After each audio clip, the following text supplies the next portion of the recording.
அதற்கு இயேசு நீ என்னை நல்லவன் என்று சொல்வானே. தேவன் ஒருவர் தவிர நல்லவன் ஒருவனும் இல்லையே. எத்தனை பேர் நம்புறீங்க? கை தூக்குங்க. தேவன் தவிர ஒருத்தர் நல்லவன் இல்லை. இந்த வசனத்தை நம்புற எத்தனை பேர்? ஆன்லைன்ல நம்புறவங்க எத்தனை பேர் இருக்கீங்க? தேவன் ஒருவர் தவிர நல்லவன் இல்லை. இந்த வசனத்தை நம்புறீங்களா? கிரிட்டிக்ஸ் பார்த்துக்கிட்டு இருக்கீங்க இல்லையா? நீங்க நம்புறீங்களா? தேவன் தவிர ஒருவர் நல்லவன் இல்லை. நல்லவன் இல்லைன்னு தெரிஞ்சிச்சுல, அப்படியே அவன் நல்லவன் இல்லை, நல்லவன் இல்லைன்னு பேசிக்கிட்டு இருக்க. அதை எவனுமே நல்லவன் இல்லைன்னு பேசிட்டாங்கல்ல.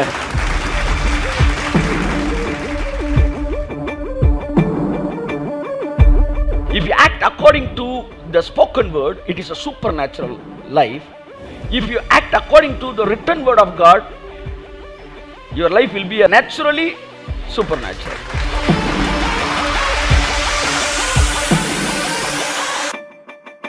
ஆபிரகாம் பிள்ளையை கொடுத்தானா இல்லையா? பைபிள்ல இருக்கா இல்லையா? எத்தனை பேர் பிள்ளை இருக்கு? கை தூக்குங்க. போல எல்லாரும் பிள்ளைகள் தூக்கு. கையை தூக்குங்க. தூக்க மாட்டேங்க. நீங்க எல்லாரையும் உங்க பிள்ளைகளை கொடுக்க கூடாது. வேத வசனத்தின்படி தானே நம்ம வாழணும்.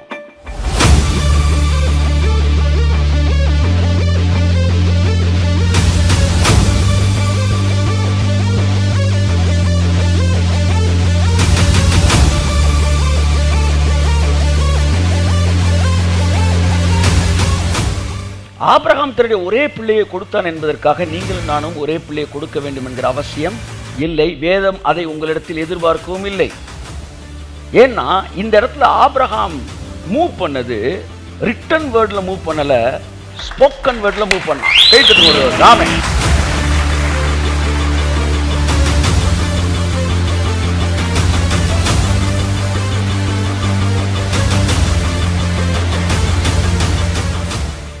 சில நேரங்களில் சில மனிதனை பார்த்து தனிப்பட்ட முறையிலே தேவன் பேசுவார்.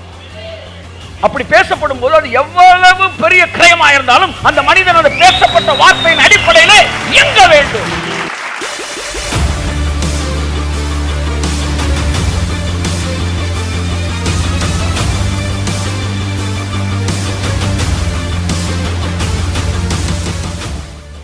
செங்கடலை இஸ்ரவேல் ஜனங்கள் கடந்தார்கள். That is following the word of God. இஸ்ரவேலரை பார்த்து எகிப்தியன் ஃபாலோ பண்ணான். This is following the pattern.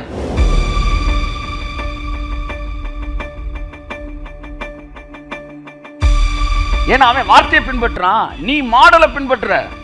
யாரோ ஒருத்தர் செஞ்சாருன்ற பார்த்துட்டு நான் செஞ்சா, that is following the model. I am not the person who is following the model but following the word of God.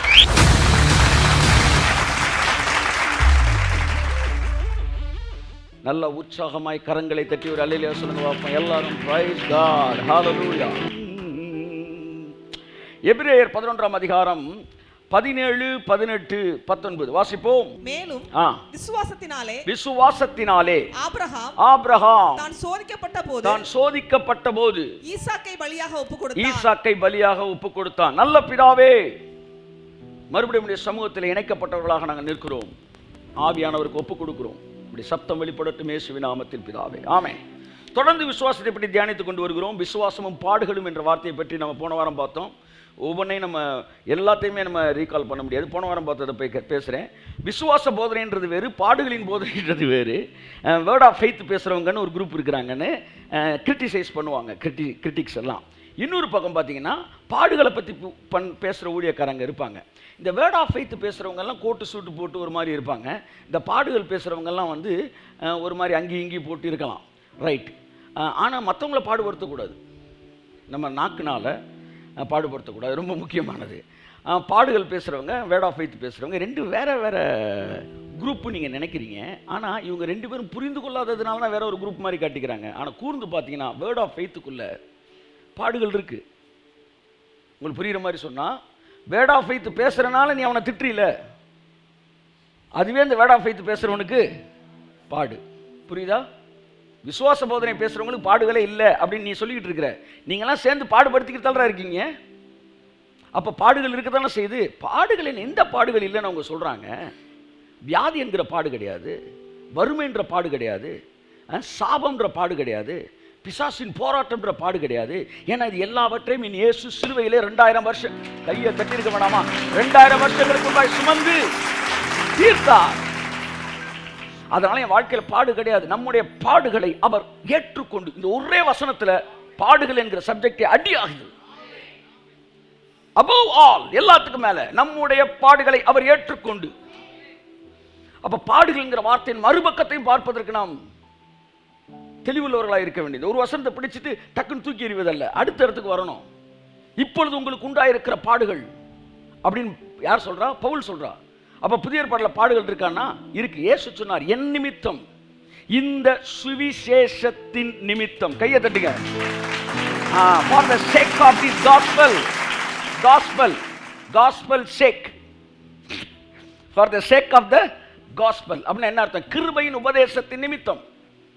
Sir 2 உபதேசம் இந்த பைபிள்ல இருக்கு சார். ஒன்று என்னது? நியாயப்பிரமாணம்.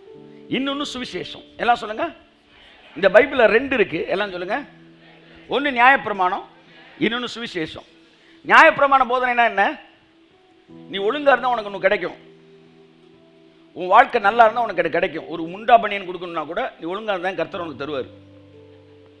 அப்படிலாம் கொடுத்துருந்தான்னா ஏரியாவுக்குள்ள பாதி பேர் பனியனே இல்லாமல் தான் தெரியணும். பேசுகிறவன் எவ்வளோ திமிரில் பேசி வந்து ஒரு ஆணவத்தை பேசிட்டு இருக்காங்க. நான் நல்லவன், அதனால தான் கர்த்தர் கொடுத்தாரு, நீ சொல்ல வரியா? அப்படி கேள்வி கேட்டோம்னா இல்லைங்க கிருபங்க. என்ன கிருபன்ற? அப்படி இவ்வளோ நேரம் பிரமாணம்னா இவங்களுக்குள்ள ஒரு சின்ன குழப்பம் இருக்கும். அதை விட்டுருவோம். இப்போ நமக்கு அது விஷயம் கிடையாது. ஒன்று, நீ சரியாக இருந்தால் உனக்கு ஒன்று கிடைக்கும் என்பது பிரமாண உபதேசம். காஸ்பல் என்ன சொல்லுங்க? Good news. அது என்னன்னா, உன் நிமித்தம் அல்ல, உனக்காக சிலுவையிலே செய்து முடித்த இயேசுவின் நிமித்தம் உனக்கு கொடுக்கப்படுகிறது. இது காஸ்பல். இப்போ இந்த பிரமாணம் பேசினா உங்களை எவனும் தொட மாட்டாங்க. இந்த காஸ்பல் பேசுனீங்கன்னு வச்சுக்கோங்களேன், உங்களை என்ன செய்வாங்க? தொடுவாங்க. இவர் இப்படி இருக்கார், அதனால தான் காஸ்பல் பேசுறாரு. இவர் பிரமாணம் பேசுனாலும் இப்படி தான் இருப்பார். எப்படி புரியுதா உங்களுக்கு? எவனுமே காஸ்பல் பேசுறதுனால அப்படி இருக்கிறது கிடையாது. அவன் அப்படிதான் இருப்பான். பிரமாணம் பேசுறான்றனால அவன் நல்லவன் அர்த்தம் கிடையாது. புரியுதா உங்களுக்கு? காஸ்பல் பேசுறதுனால அவன் கெட்டவன் அர்த்தம். மனுஷனா தான் இருப்பான். அந்த என்ன பேசுறானோ அது அவனை மாற்றும். ஆமே. அப்ப காஸ்பல்ன்றது என்னன்னா, இயேசு முடிச்சதால் நீ ஆசீர்வதிக்கப்படுகிறது காஸ்பல். இப்ப பைபிள் சொல்லுது, மோசையோட பிரமாணத்தை நீ பிரசங்கிக்கும் போது உனக்கு பாடு வராது. இந்த சுவிசேஷத்தை பிரசங்கிச்சா உனக்கு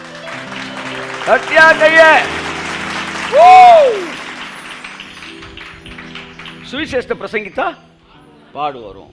அப்ப என் நிமித்தமாவது, இந்த சுவிசேஷத்து நிமித்தமாவது, தன் வீட்டையாவது, தன் குடும்பத்தையாவது, தன் மனைவியையாவது, தன் பிள்ளைகளையாவது விட்டு விடுகிறவன் எவனோ அவன் 100 மடங்கா என்ன செய்கிறான்? எல்லாவற்றையும் இம்மையிலும் மறுமையிலும். அங்கே இம்மை வருது. ஸோ பாடுகள் பேசுறாரு, ஃபர்ஸ்ட் வேர்டு. செகண்ட் என்ன பேசுறாரு? ஆசீர்வாதம் பேசுறாரு. அப்ப ஃபெய்த்ன்றதுக்கு, ஃபெய்த் டீச்சிங்கிறது காஸ்பல் டீச்சிங். ஃபெய்த் டீச்சிங் என்ன தெரியுமா? ஃபெய்த் டீச்சிங் தனியாக எதுவுமே கிடையாது. ஆமாம், அறிவு சார்ந்த பெருமக்களே, அறிவாளிகளுக்கு நான் சொல்லிக் கொள்கிற விரும்ப ஒருத்தர்லாம் வந்து பேசிட்டு இருக்கிறாப்புல, தெய்வீக சுகம் கிடையாது, வந்து யார், வாட்ஸ் தட், பென்னிகின்னு, ஓரல் ராபர்ட்டு, கெனத் ஹேகின்னு, இவங்கெல்லாம் வந்து மிகப்பெரிய தவறான பிரசங்கத்தை பிரசங்கிக்கிறவர்கள். அப்போ இனி வர்றதுக்கு இன்னும் பல நூற்றாண்டாகும் போல. அப்போ இவங்க என்ன சொல்கிறாங்க? வேர்ட் ஆஃப் ஃபெய்த்னா, வேர்ட் ஆஃப் ஃபெய்த்னு என்ன தெரியுமா? காஸ்பலை பேசுகிறதா வேர்ட் ஆஃப் ஃபெய்த்.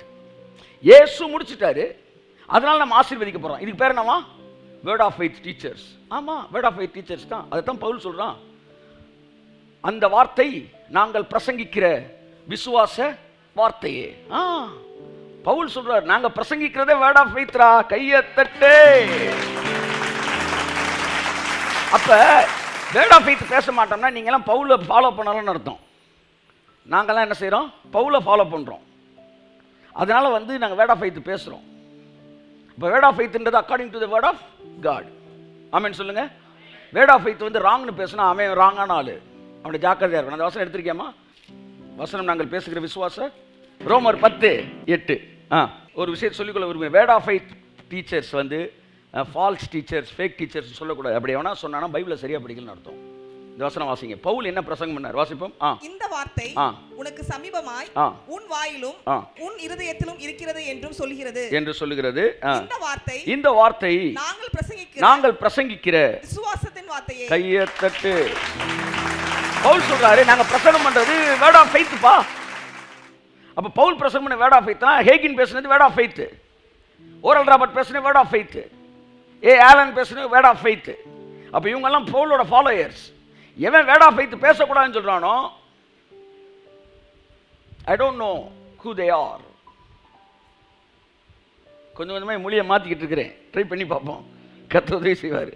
ஸோ அவர்களை பற்றி நமக்கு கவலை இல்லை, அவர் யாராக இருந்தாலும் அவர்களை பற்றி நமக்கு கவலை இல்லை. அவர் வேர்ட் ஆஃப் ஃபெய்த் அப்படின்னா விசுவாச வார்த்தையை பேசுவது. அப்போ விசுவாசத்திற்காக நம்ம துன்பப்படுத்தப்படுகிறோம். இது எப்படி இருக்கு? விசுவாசம் நமக்கு என்ன கொடுக்குது? ஆசீர்வாதத்தை கொடுக்குது. ஆனால் துன்பம் எதுக்கு கொடுக்குறாங்க? இந்த விசுவாசத்தை பேசுறதுக்கு கொடுக்குறாங்க. இது எப்படி இருக்கு? விசுவாசம் சிலுவையை பற்றி பேசி நமக்கு ஆசீர்வாதத்தை கொடுக்குது. இப்போ துன்பம் எங்கேருந்து தெரியுமா வருது? இந்த ஆசீர்வாதத்தை பேசுறதுனால துன்பம் வருது. இதுதான் புதிய ஏற்பாட்டின் பாடுகள்.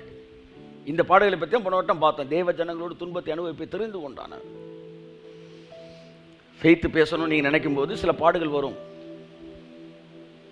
ஆமாம், நம்மளை சுற்றி என்ன செஞ்சுக்கிட்ட தாக்குவாங்க. அதனால் நீங்கள் பாடுகளை அங்கீகரிச்சுக்கணும். என் நிமித்த நாமத்தின் நிமித்தம் உங்களை வந்து அப்படி இப்படின்னு பேசுனா நீங்கள் என்ன செய்வீங்க? சந்தோஷப்பட்டு வழியூறுங்கள், பரலோகத்தினுடைய பலன் மிகுதியாக இருக்கும்னாரு. இயேசு சொன்னார், என் காஸ்பலில் பேசுகிறதுனால உனக்கு பிரச்சனை வந்துச்சுன்னா நீ 100 மடங்கு ஆசீர்வதிக்கப்படுவான்னாரு. கைத்தட்டுங்க இருக்கு. இந்த வாரம் பார்ப்போம் விசுவாசத்தின் இன்னொரு பரிமாணத்தை. எபிரேயர் 11 ஏற்கனவே வாஸ்தவ அந்த வசன வாசிமா 17. மேலும் விசுவாசத்தினாலே கோடு போட்டுக்காங்க. விசுவாசத்தினாலே அடுத்து ஆபிரகாம் தான் சோதிக்கப்பட்ட போது ஈசாக்கை பலியாக ஒப்பு கொடுத்தான். ஒப்பு கோடு எங்க போடணும்? கொடுத்தான். முத கோடு எங்க போட சொன்னேன்? விசுவாசம்.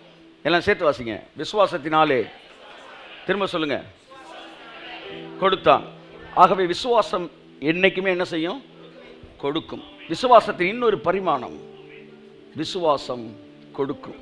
கையை தட்டுக்கு ஒருத்தவர் காமே. இன்னைக்கு 2 விஷயம் பேச விரும்புகிறேன். ஒன்று, how to develop your faith. விசுவாசத்தை வர்த்தித்துக் கொள்ள முடியும். நம்பர் 1. அது 3ஆவது தான் பேச போறேன். அதுக்கு முன்னாடி என்ன பேச போறேன்னா, acting according to the spoken word, acting according to the written word. Act according to spoken word, act according to written word. இதை பற்றி நான் பேச விரும்புகிறேன். இந்த குழப்பம் இருக்குது பார்த்தீங்களா? இந்த குழப்பத்தில் தான் நிறைய பேர் வந்து விசுவாசித்தேன் கிடைக்கல, நானும் அதே மாதிரி செஞ்சேன் எனக்கு நடக்கலை அப்படின்னு விசுவாசத்தில் குழம்புறது. 2 வகையாக விசுவாசத்தை ஆப்ரேட் பண்ணுறது இருக்குது. இதை 2ஐயும் நீங்கள் தெளிவாக புரிஞ்சுக்கிட்டீங்கன்னா சூப்பராக நீங்கள் டெவலப் ஆகலாம். கையெழுத்துக்கு ஒருத்தர் ஆமென்.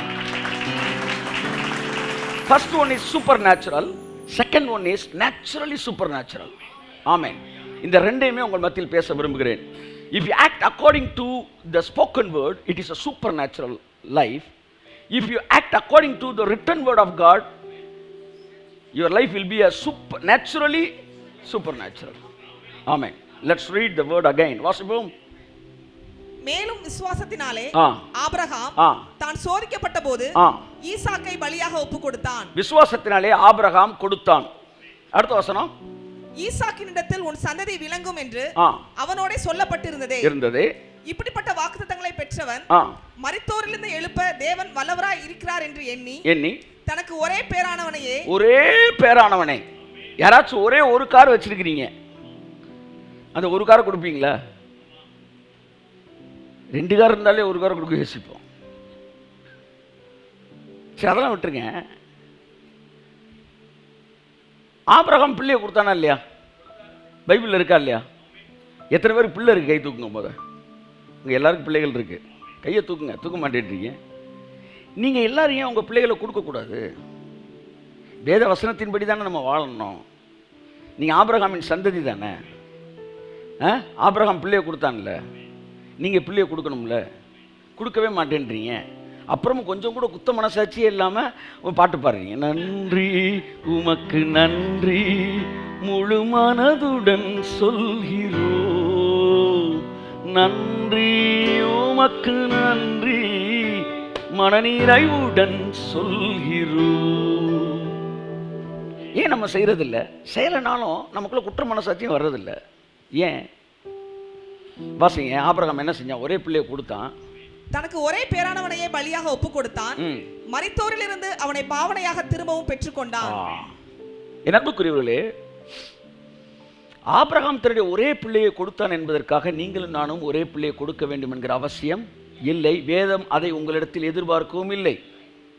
ஏன்னா இந்த இடத்துல ஆபிரகாம் மூவ் பண்ணது ரிட்டன் வேர்ட்ல மூவ் பண்ணல, ஸ்போக்கன் வேர்ட்ல மூவ் பண்ணான். கேட்குது ராமே. This is what move on the basis of God spoken word. சில நேரங்களில் சில மனிதனை பார்த்து தனிப்பட்ட முறையிலே தேவன் பேசுவார். அப்படி பேசப்படும் போது அது எவ்வளவு பெரிய கிரயமாக இருந்தாலும் அந்த மனிதன் அந்த பேசப்பட்ட வார்த்தையின் அடிப்படையிலே இயங்க வேண்டும். That is what move according to the spoken word. Abraham கொடுத்தான் என்பதற்காக நாம் கொடுக்க வேண்டிய அவசியம் இல்லை. ஆனா அதே போல தேவன் என்னிடத்தில் உன்னிடத்தில் பேசுவார் என்றால் அதற்கு தேவையான விசுவாசம் அந்த வார்த்தைக்குள்ளிருந்து உனக்கு புறப்படும்.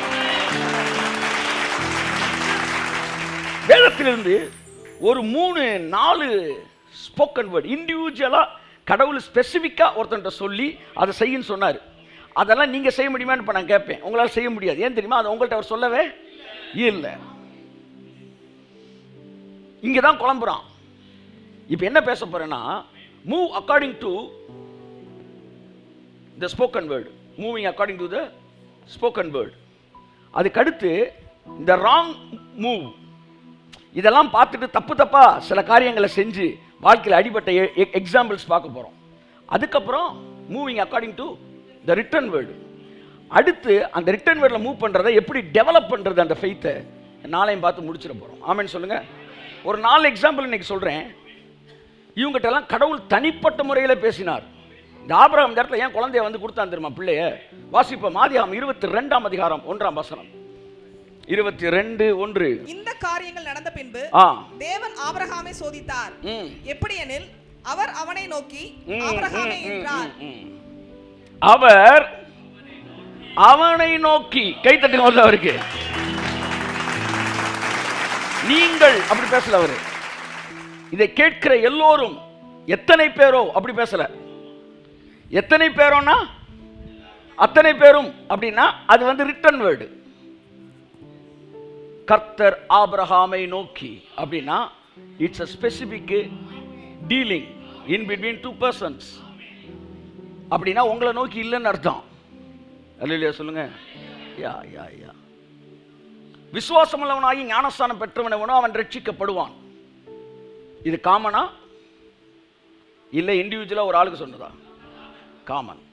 இதுக்கு தேவன் வந்து உங்கள்கிட்ட பேசணும் நீங்க கேட்க வேண்டிய அவசியமே இல்லை. ஏன்னா ரிட்டன் வேர்டு. நீங்க ஞானஸ்தானம் பெற்றது தேவன் வந்து உங்க கனவுல பேசி உங்களுக்கு ஞானஸ்தானம் எடுக்க சொல்லல. எழுதி வைக்கப்பட்டிருக்கிற வார்த்தைக்கு நாம் கீழ்ப்படுகிறோம், அதை விசுவாசிக்கிறோம். விசுவாசம் உள்ளவர்களாக ஏற்றுக்கொண்டு எத்தனை பேரோ அத்தனை பேரும் பிள்ளைகளாக முடிய அதிகாரம் கொடுத்தார். This is written word. You are moving and acting according to the written word of God. இதுக்கெல்லாம் நீங்க எக்ஸ்ட்ராடினரி ஒரு வாய்ஸ் கேட்க வேண்டிய அவசியம் இல்லை. நீங்கள் எத்தனை பேர் ஞானஸ்தானம் பெற்றீர்களோ அத்தனை பேரும் எழுதப்பட்ட வார்த்தை அடிப்படையில் இயங்கினீர்கள். ஆனால் இப்பேற்பட்ட ஒரு காரியத்தை செய்வதற்கு தேவனுடைய தனிப்பட்ட சத்தத்தை நீங்கள் கேட்க அவசியமாக இருக்கிறது. கர்த்தர் ஆபிரகாமை நோக்கி ஆபிரகாமே என்றார். அவன் இதோ அடியேன் என்றான். பாருங்க. அப்பொழுது அவர் உன் புத்திரனும் உன் ஏகசுதனும் உன் நேசகுமாரனுமாக உன் வருது பாருங்க. அப்ப இதெல்லாம் என்ன? ஆபிரகாம்கிட்ட பேசிக்கிட்டு இருக்கிறாரு. புரியுதா? ஏகசுதனும் உன் நேசகுமாரனுமாகிய ஈசாக்கை நீ இப்பொழுது அழைத்துக் கொண்டு மோரியா தேசத்துக்கு போய் அங்கே நான் உனக்கு குறிக்கும் மலைகள் ஒன்றின் மேல் அவனை தகன பலியாக பலியிடு என்றார். ஓகே. ஆபிரகாமுக்கு தனிப்பட்ட முறையில் பேசினார். அதனால எல்லாரும் அதை செய்ய வேண்டிய அவசியம் இல்லை. ஆனால் உங்கள்கிட்ட ஒரு நாள் தனியாக வந்து இந்த ஊழியத்துக்கு எல்லாம் வந்து உற்சாகமாக கொடுங்க அப்படின்னா காமன் ரிட்டன் வேர்டு. 500 போடு 1000 போடு. திடீர்னு உங்கள்கிட்ட வந்து 1 கோடி ரூபாய் கொடு அப்படின்னாரு வச்சாங்களேன், அது ஸ்போக்கன் வேர்டு. இதை வந்து பிரசங்கம் பண்றான்றக்காண்டி யாரும் செய்ய முடியாது. செய்யுங்கன்னு சொன்னா அதுவும் தப்பு. 100 கோடி வச்சிருக்கிறவருக்கு கர்த்தர் பேசாம இருக்கலாம். அவரை வந்து நீங்க கொடுக்கணும்னு சொல்லவே கூடாது. வெறும் 5 கோடி வச்சிருக்க ஒருத்தர் பேசலாம். இல்லை வெறும் 90 லட்சம் வச்சிருக்க இன்னும் 10 லட்சம் வாங்கி கொடுறான்னு சொல்லலாம். என்ன சொல்ல வரேன்னா, இந்த மாதிரி ஒரு பெரிய மூவ் பண்ணும்போது தேவன் தனிப்பட்ட முறையில் பேசணும். அதாவது ஸ்போக்கன் வேர்டில் மூவ் பண்ணுற ஃபெய்த், விசுவாச நகர்வு பேசப்பட்ட வார்த்தையின் அடிப்படையில் இருக்க வேண்டும். மிகப்பெரிய காரியங்களை செய்யும்போது அதை வந்து நீங்கள் சொந்தமாக பைபிளில் எழுதியிருக்கு அப்படின்னு நீங்கள் செஞ்சிட முடியாது. பைபிளில் இருக்குல்ல சார், ஆதியாகமம் 22 நாளை காலையில் உங்கள் பிள்ளையை கொண்டு போய் திருப்பரங்குன்ற மலையில் பலி கொடுக்குறதுக்கு போனீங்கன்னா தமிழ்நாடு போலீஸ் உங்களை சுற்றி வளைச்சிரும்.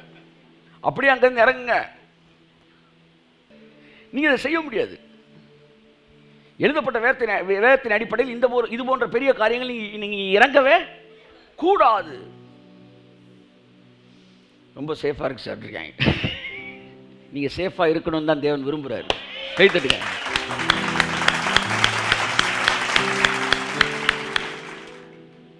மாம்சத்தில் கூட ஐயோ நம்மள்ட்ட ரூபா இருக்கே ஊழியத்துக்கு கொடுக்கணுமே, நீ கொடுக்க கூடாது. அப்படி உணர்ச்சியை தூண்டி குற்ற உணர்வை ஏற்படுத்தி வந்து காணிக்கை வாங்கினா அது வேதத்தின் அடிப்படையிலே விரோதமானது.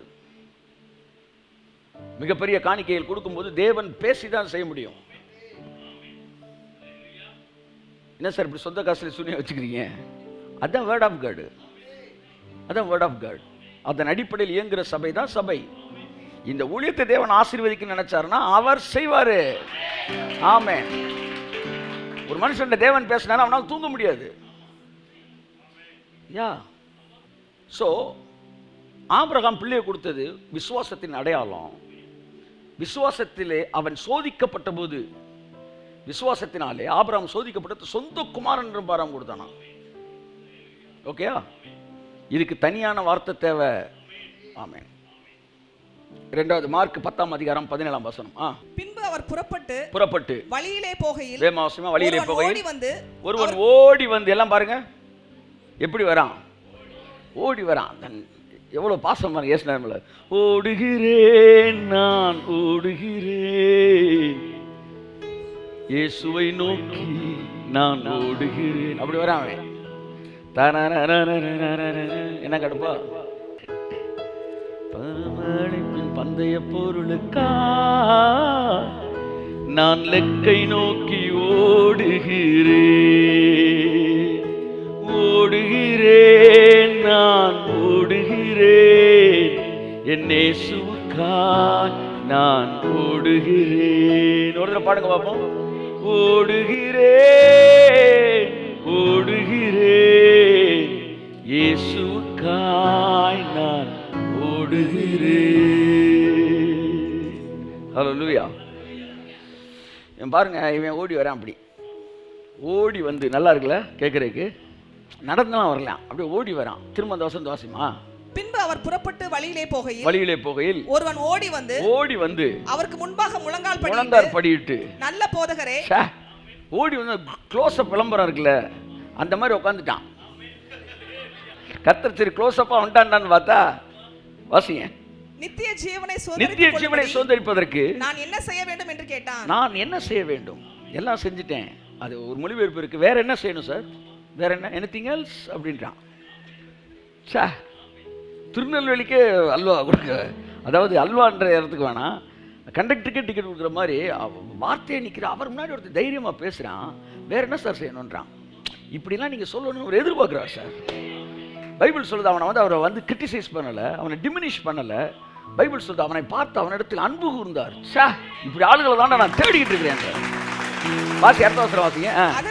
அதற்கு இயேசு, நீ என்னை நல்லவன் என்று சொல்வானேன், தேவன் ஒருவர் தவிர நல்லவன் ஒருவனும் இல்லையே. இந்த என்னை நல்லவன்றதை எடுத்து இயேசுனார் தன்னை பற்றி சொன்னார்னு சொல்லுவாங்க. அது ஆக்சுவலாக வந்து அது மொழிபெயர்ப்பு என்ன சொல்கிறாங்கன்னா, நீ உன்னை நீ நான் நல்லவன்னு நீ சொல்லாத.